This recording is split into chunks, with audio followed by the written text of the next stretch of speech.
Happy Father's Day. Happy Father's Day. And I say that to everyone in the room. Happy Father's Day.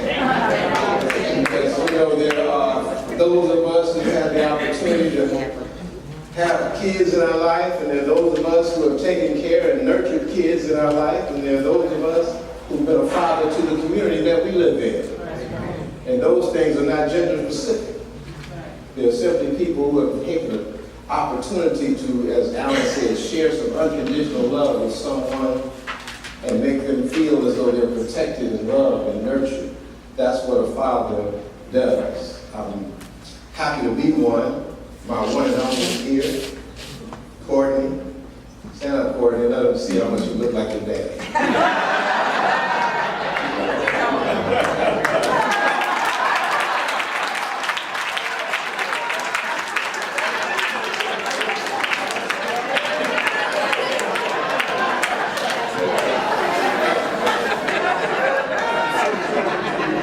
It's always comforting, there's no doubt.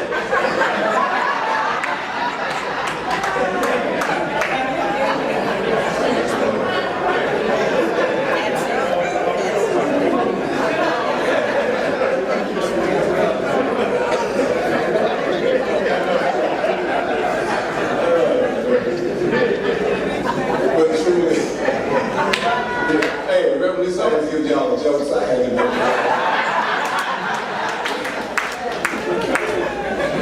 But she's cooking dinner for me, or breakfast and brunch.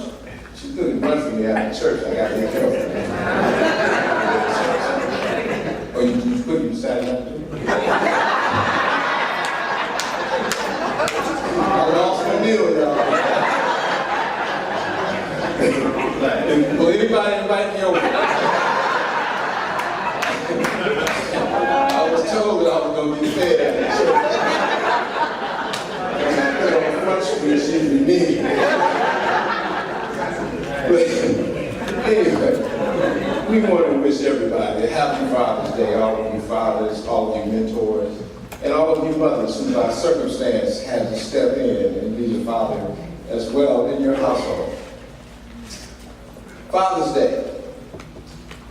That's a celebration for all who shared wisdom, love, understanding, and set an example for all of us and motivate all of us to think and grow spiritually. When we think and grow spiritually, we seek mastery. We become more aware of the mental laws that ensure our spiritual and physical success. The term father, from a spiritual perspective, is more than a role contributed to a specific gender. Fatherhood is the mind, the thought or idea that seeds all of creation. Our Heavenly Father, that one mind, contemplated how to expand itself and become all that there is. And after that unfolding of life, after presenting those life-sustaining elements, after looking within himself and contemplating the ideas of his own mind, that one power, that God that we pray to,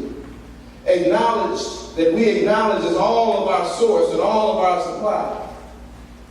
He thought, and that creative power, that word brought into manifestation all of the physical existence that we now share. And as a result of his thinking, he revealed himself as the spiritual substance of all that there is. For us to create, for us to express, for us to experience our best life, we must express the same sequential thought process that God used in creating this very universe. We must all think and grow spiritually. We must realize that all of God's wisdom, all of God's intelligence, and all of his understanding is available to us. That we too are endowed with light, the creative capacity to seek and attain a vision that we have for our lives and others. By faith and belief, the unformed capacity of our subconscious mind will receive direction from mental images. The activity of thinking will make your life what it is. Through the power of imagination, we can see unlimited potential as real stuff in our life. Your heavenly ideas become realized as the life that you are living. It's the imagination that activates the thought that stimulates our growth. That's why the idea must always precede its fulfillment. We form our experiences.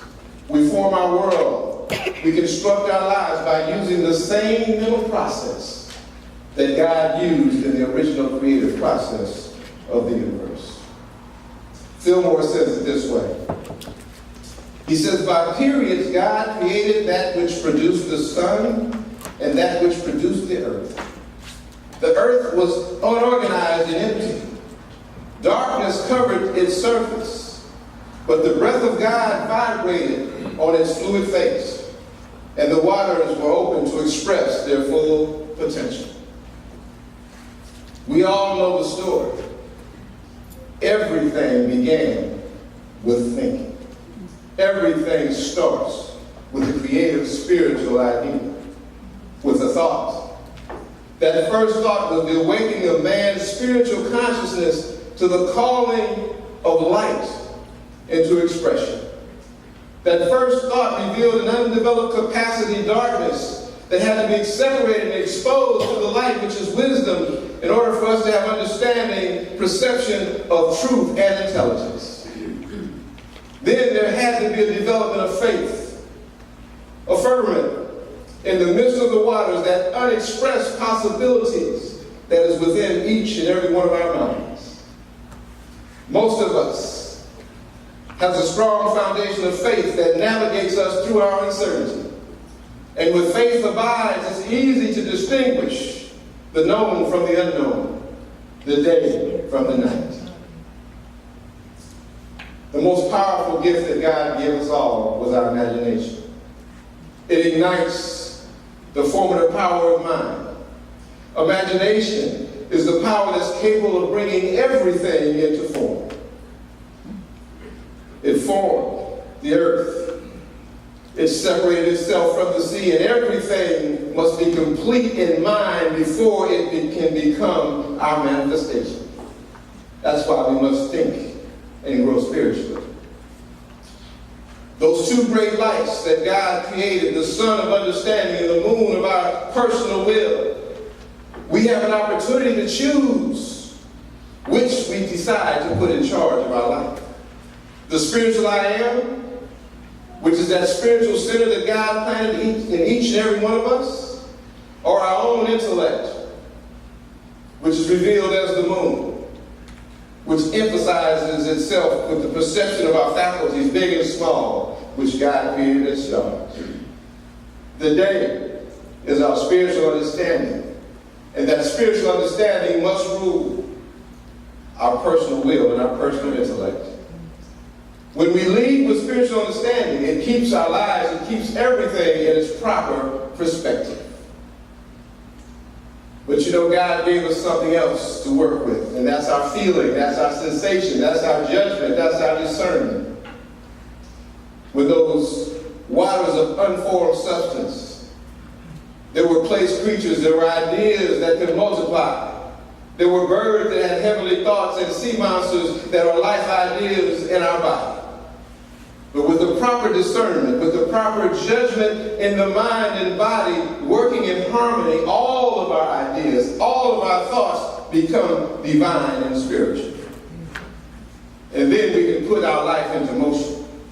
Because once we conceive whatever the idea in mind is, once we lock in on that desire, the next step for us is to act on that thought. And when we act on that thought, it requires the creation of strength. It requires those subtle sense thoughts. It requires those central energies to move upon themselves. But all of our thoughts are divine. All of them were pronounced good and very good. But the difference between the creative power of the one power, we get to choose which direction we want to take our lives. Everything God did was complete. There were no flaws, no imperfections. But he gave us the ability and the opportunity to make a choice which road that we would travel.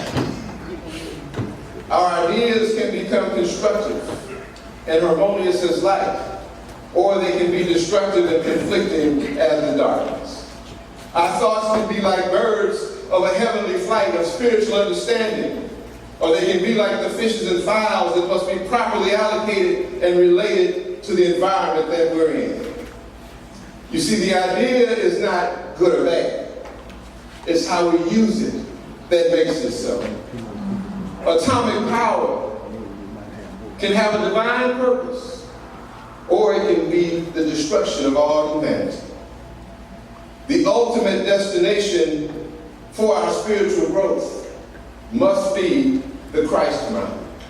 It must be that original image and likeness in which we were created. You see, the consciousness and the nature of Jesus the Christ is what keeps our thought process in line with that of our original Father. Our thinking is our involution, but our acting out and our putting it into motion is our evolution. The divine plan is dependent on man's manifestation of God's idea of itself. So to achieve your best self, you must think and grow spiritually. Charles Fillmore goes on to say, the image and likeness pours into mankind a perpetual stream of ideas that individually arranges as thoughts and forms as substance as life. God's idea continued on two planes of consciousness, heaven and earth. Heaven representing our pure thoughts are always spiritual and always divine. Earth representing our material and spiritual thoughts that we use based on our understanding of them. This Father's Day is more than a gender-specific day, as I said earlier.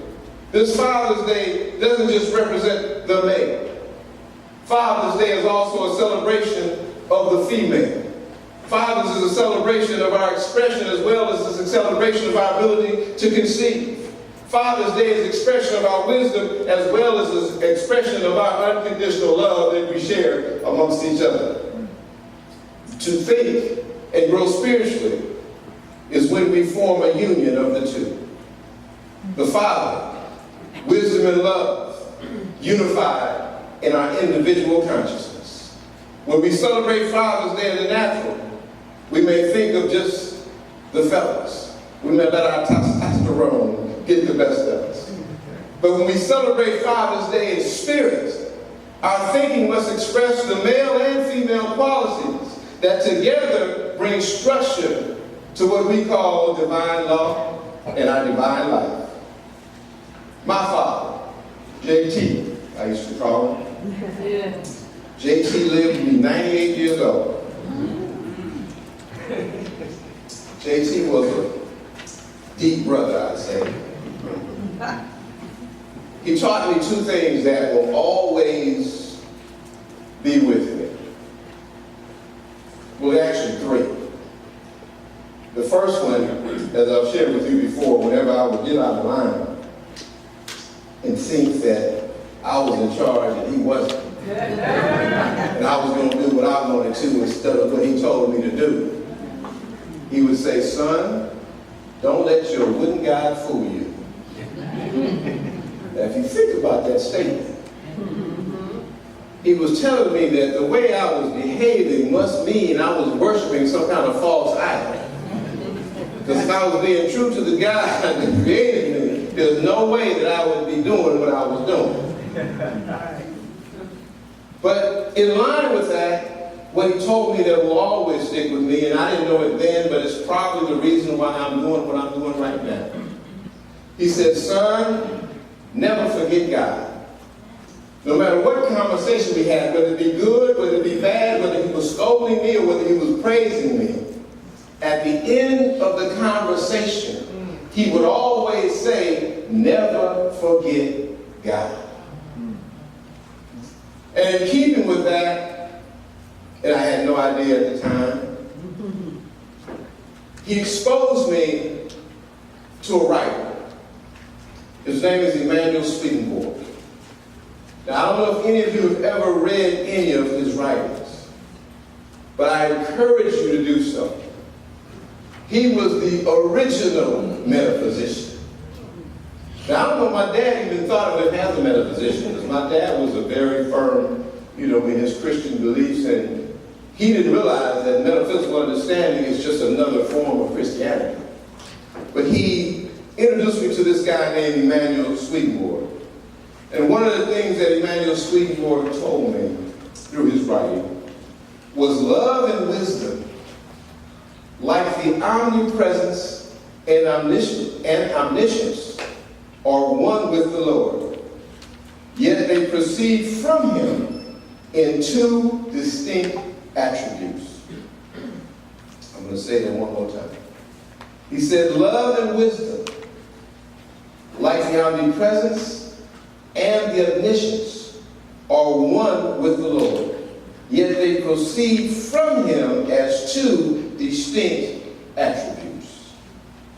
The omnipresence love, meaning the good that we all have and that we all share.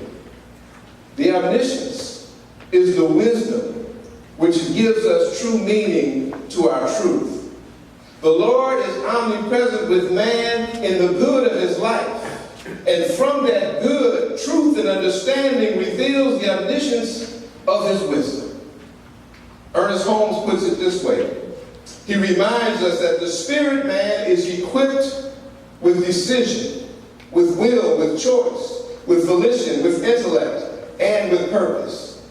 It is the microcosm within the macrocosm, which means the little world within the big world. It's also called the image of God. It refers to his sonship, the sonship of the Father. It's the Emmanuel, or the God within us. It is the Christ, or logos, which means the Word. It can reason inductively, or it can reason deductively. But it doesn't matter how you get to the conclusion that you arrive at. It's not how it happened or what could have happened. It's what you believe that makes life happen. So you can get there through the back door or the front door. But it's what you believe when you get there that's going to give you the power to think and grow spiritually. It's the inner intuitive knowing that expands our possibilities. Because if we pay too much attention to our outer experiences, all they'll do is limit our creative thought. Ernest Holmes goes on to say this. He says, man's outward life is a result of the subjective state of his thoughts. The thinker is conscious mind. But when he thinks, he lets all the forms of his thought into his subjective mind, which is the universal medium of all thought and action. And as a result of this, the creative medium once sets to work to produce the thing outlined. Now, that's a fancy way of saying, if you think it, you will become it. Our own Dr. Ryan came and opened up this month's presentation for us. And what he told us, he says, in line with what Ernest Holmes just shared, that we are surrounded by a universal mind that we are consistently thinking into. You can't get away. Whatever it is you contemplate, whatever comes into your mind has to manifest somewhere. Sometimes it's your life that takes the bullet. And sometimes it's an innocent child somewhere in the world. But whatever man in his collective consciousness thinks has to come to fruition. Dr. Ronnie also said that, as it pertains to your thought, the most powerful thought you have is your prayer. Your prayer work produces the most powerful thought. But he told you to be careful that when you pray, just speak to your truth. Don't waste time asking for something that you already have.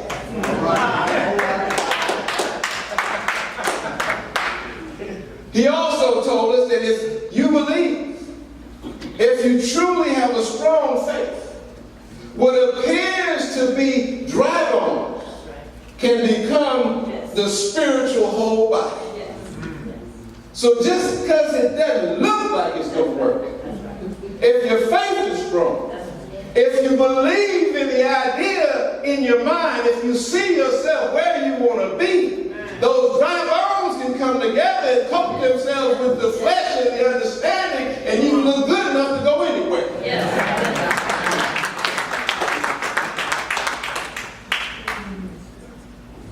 And then another wise man wrote this.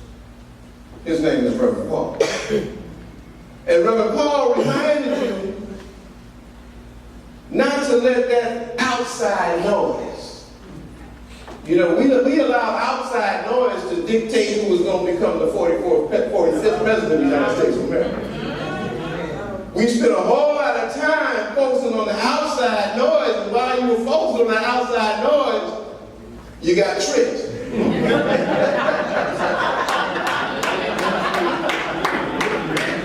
So Reverend Paul reminded you that if you focus on the outside noise, it'll keep you from hearing your inner self.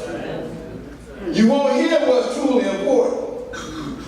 You'll hear some stuff that you'll need to give a new translation to in order for it to reveal some understanding. He also told you, don't look too far down the line. And please don't look too far behind. Master where you are. Then you'll be able to think and grow spiritually. And when you finally decide to make a choice, don't hesitate. Don't look back. Don't be nervous about the decision, because it doesn't matter how it comes out, good, bad, or indifferent, as long as you learn something from the activity, you made the right choice. So today is my turn. And I came here today to tell you this. The same thought process that created this universe is the same thought process that could create the life that you desire. So to get back to that original spiritual idea of yourself, you have to think and you have to grow spiritually. So you say, Reverend Jerrold, all that stuff sounds nice and flowery and metaphysical, and you know, we appreciate the fact that you are Jesus loving, Bible teaching, new preacher. We got all that. But what do I do? What steps do I take in my thinking and growing spiritually to create the life that I desire? Well, as I mentioned in my introduction of Dr. Ryan, everything starts just there. It starts with your desire. Everything that you want to achieve for yourself and others starts with a desire. The desire must possess the inner desire, has to be there for change in order for you to improve, in order for you to resurrect your spiritual truth. You have to affirm, I should say, your intention to do so. So the first step is to fix your mind on whatever it is you desire for your life. The second is to affirm your intention to become or to be whatever it is you're choosing. Then you have to set a goal. You have to have a plan in place to get there. And once the goal is set, then comes the hard part. You got to take action. Because when you take that action step, that's when the boards can get a little free. So what's required to be able to stand, even though things may be leaning on you a little bit, you got to have faith. You got to have the faith to act as if that what it is you want has already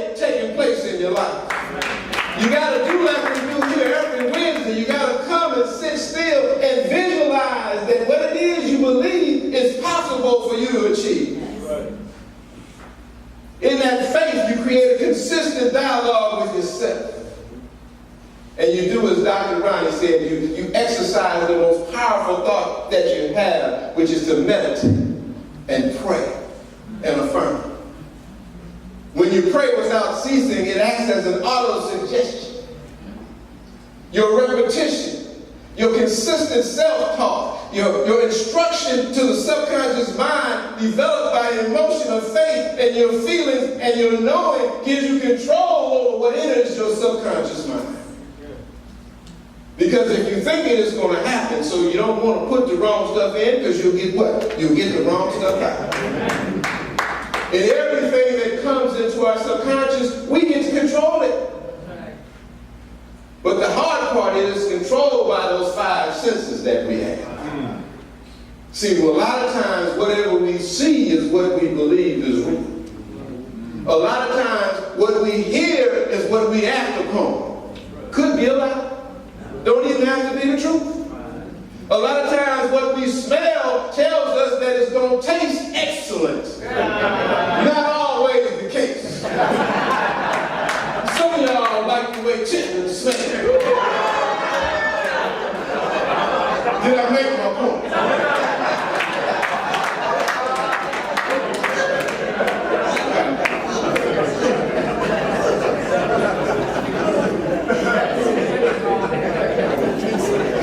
So you see, even though our 5 senses receive it, we need to pay close attention to what we feed ourselves and the perception that we have of it.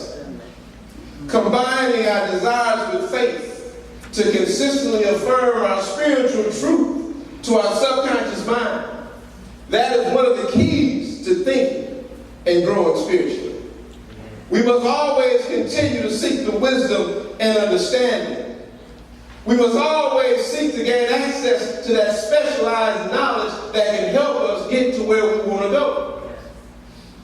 You may think something, you may desire something, you may want something, but you're not in this world by yourself. Somebody that you know, somebody that you come across with, somebody that you may have just met is the one that can help you get to where you're trying to be. You have to have people in your life to help you get there. So if you think you're going to grow up and be whole, perfect, and complete all by yourself, within yourself, and you're going to pray and close by yourself, and go to church and sit by yourself, it's not going to happen. At some point, sometime, somewhere, you're going to have to reach out and touch somebody. You're going to have to accept the kindness and love from somebody. Yes. You're going to have to need encouragement from somebody. Yes. I've been fortunate throughout my life to always have people around me that can encourage me, that can support me, that can tell me when I'm wrong and encourage me when I'm right. One of them is sitting on the front row, but I ain't going to call his name.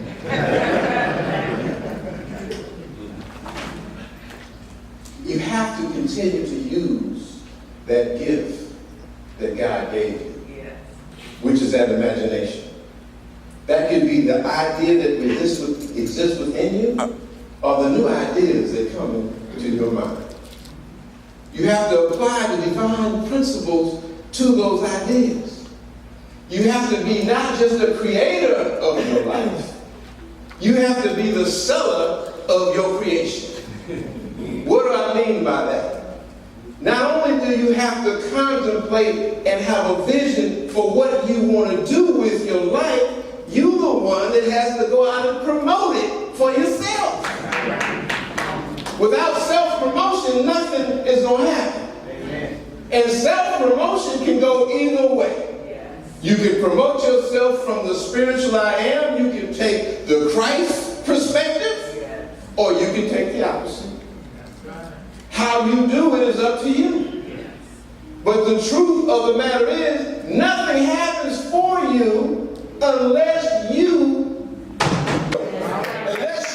up the phone. If you don't make the sales call, guess what? Nobody's buying anything. Your spiritual knowledge and your imaginative power is what forms the thoughts that become your life. So to think and grow spiritually, you must realize that spiritual understanding must precede your intellectual perspective of a thing. And once you have the proper discernment, once you make the right judgment, your mind and body will work in harmony, and the desires of your life will become the life that you are living. You see, the same steps that God used to create the universe, these same steps were outlined in the book that was used to create today's topic, Think and Grow Rich. The same mental steps that God used to create all that there is. The differences between God and being us is God's thoughts are always divine and pure, but ours have to be influenced by our physical and material desires. So our spiritual growth has to reactivate the right thinking process in our mind. Our physical, material, our lustful, our sinful mind must be redeemed by the Christ mind. We must think and we must grow spiritually. That's why Jesus said in Luke 8:11, he said, the seed is the word of the Lord. The seed, what we think. He said the seed is the word of the Lord. The seed is the generative center through which intelligence manipulates substance and becomes form. Not the external thinking, consciousness of separation. The seed is that idea within us that becomes form. It is the internal spiritual idea of truth that develops into the consciousness that produces the highest level of our thinking. You see, Jesus made this statement after he had healed some out-of-control emotions. There were 3 ladies that he had to deal with. There was Magdalene, there was Joanna, and there was Susanna. Magdalene was that divine understanding that had to be introduced. Joanna represents the intuitive discernment that she was lacking, that she could only get from her presence with the Christ. And then Susanna is the purity of the soul.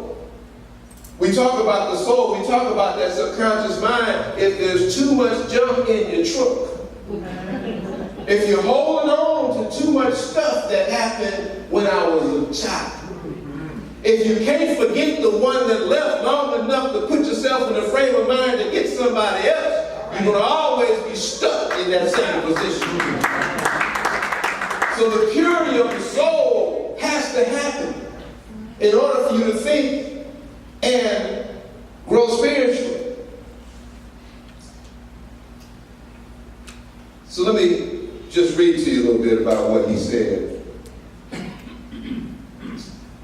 about that. He says, the seed is the word of God. Those seeds that are on the roadside are those who hear the word, and the enemy comes and takes away the word from their hearts, so that they may not be lived and be saved. Those seeds that fall on rock are those that they have heard. They receive the word with joy, yet they have no root, but their belief is for a while, and in time of trial, they stumble. That which fell among the thistles and the weeds, those are those ideas that you hear, and then they choke themselves with words and riches of worldly consciousness, so they don't get a chance to bear fruit.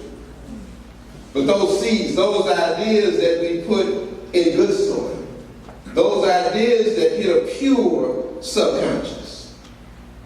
They are those who hear the word with a pure and good heart and keep it and bear fruit with patience.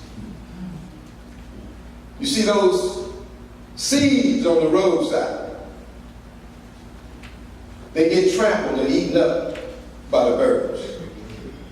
Those seeds that you throw among the rocks, those are the ones that can produce no root.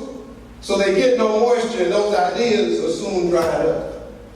The seeds that we throw amongst the weeds, they get choked out and never get an opportunity to materialize as the dreams and desires of your life. But those seeds that go into good ground, those are the ones that bear fruit for the household. Those are the ones that are entered into a spiritual body. You have to think and grow rich spiritually for your ideas to come through your prayer and your meditation. You have to think and grow spiritually for your thoughts to be supported by affirmation. You have to think and grow spiritually for the spiritual seed of Christ to take whatever you seek to unfold in its divine nature and its divine image of God and make it a reality in your life. Everything starts with a thought. Everything starts with how you perceive the things that you're dealing with. Some of you may know I, as an old gentleman, decided I was going to go back to school.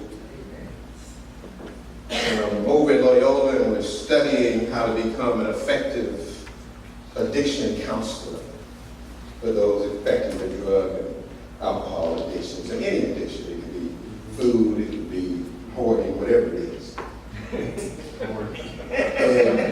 What's an addiction? And whenever I'm in these classes, I listen to the professors talk, and inevitably, every time they say something profound, I can relate it back to what we teach here. Mm-hmm. So the pharmacology class that I have now, which talks about all of the drugs and how they react to the brain and how they keep us from doing what we should do with our lives, and then the drugs that they give you to counteract the ones that you're taking. Very fascinating. But it talks about the brain and how it works. And we're talking about the brain and how it works. We're talking about how you think and grow spiritually. And they tell you stuff like there are 100 billion neurons in your brain. Think about that. God is awesome, isn't he? He can produce all this and then give you a little brain that weighs about 5 or 6 pounds. Some of you might be 10 or 12. But a brain that has 100 billion neurons working at all times. And that same brain has over 100 trillion connections. Wow. God's awesome. Yes. But what I learned, and what brought me right back to this, was this the old brain, they call it. That old brain that thinks and reasons and makes rational decisions. Take that back. The old brain, that's the small inside part of the brain, which starts with the brain stem and then the little inner part. That's the part that controls our primal instincts. That's the part that controls our physiological functions, all the operations that are going on in our body. That's the part of us that reacts emotionally. That's the part of us that seeks physical pleasure and it only goes to what feels good. And if they fear anything, instead of dealing with it, they just say, just kill it. Just take it off. That's that old brain. And then there's the new brain. The new brain is that outer brain. It's the larger piece of the brain. That's the part that thinks and grows spiritually. That's the part that reasons. That's the part that makes rational decisions. That's the part that weighs the consequences of those decisions. So you see, when we make a bad choice, We're thinking with that old brain. When we make a bad choice, the old brain is overriding the new brain. And as he told us that, and I'm sitting in class and everybody else, and I'm sure heard it a little different, but the first thing I thought about was the Old Testament versus the New Testament. That's right. You see, the Old Testimony, the stories in that book, they all talk about discrimination. They all focus on what am I trying to say? I'm trying to say the domination of the individual. Whenever they had a problem, they just pulled out the sword and took care of it. So their solution to anything or anybody that didn't agree with them was the annihilation of that individual. But the New Testimony, the Christ presence, comes on the scene. And that New Testimony focuses more on participation than it does domination. That New Testimony focuses more on assimilation than it does discrimination. That New Testimony focuses more on communication than it does annihilation. See, that old brain is full of trials and tribulations, where the new brain is about redemption and recovery. That old brain is physical, where the new brain happens to be spiritual. Both describe our journey back to our original image and likeness. But the old one seeks physical control, while the new brain comes up with a new way of thinking. And it dawned on me as the teacher was talking, Jesus was a new thought preacher. Because at the time, he was telling them that the old way was the wrong way. The new way was to love everybody. The new way was to gain understanding and bring them into the fold. The new way was to take them from where they are to a higher level of consciousness. The new way was not to demean them, not to throw them in jail, but to teach them how to think and go spiritual.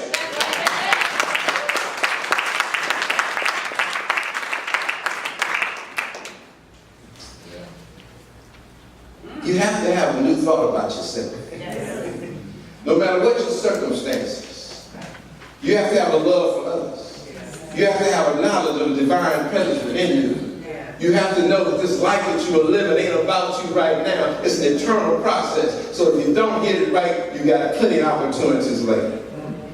When you think and grow spiritually, you have to have a complete acceptance of the Christ mind. That's why the preacher told you can't make it without Jesus.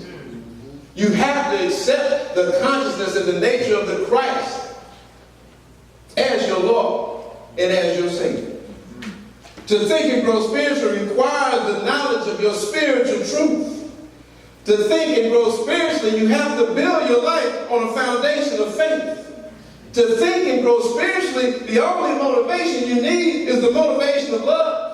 To think and grow spiritually, the only thing you need to get rid of is the fear that you've been carrying around with you ever since you got mistreated. I know this is going to make at least one person in the room happy. To think and grow spiritually, you got to pass some peas. To think and grow spiritually, you have to plan that desire. Meaning you have to use your imagination. To think and grow spiritually, you have to pray. You have to affirm what it is that you've chosen for your life. To think and grow spiritually, you got to purge, you got to get rid of all that negativity and all that doubt. To think and grow spiritually, you got to prepare, you got to study. I'm not going to be able to make it through all these classes unless I spend time reading and less time on the golf course and watching TV. I got to prepare, I got to throw all that other stuff aside and get into the book and get the information and understand it and live it. Then you have to practice. You got to be consistent in your doing. You got to be consistent in your thoughts. I don't care how much you read the chapter. I don't care how many tests you take. If you don't practice it in your life, you'll never get the full benefit of it. And then you have to perform.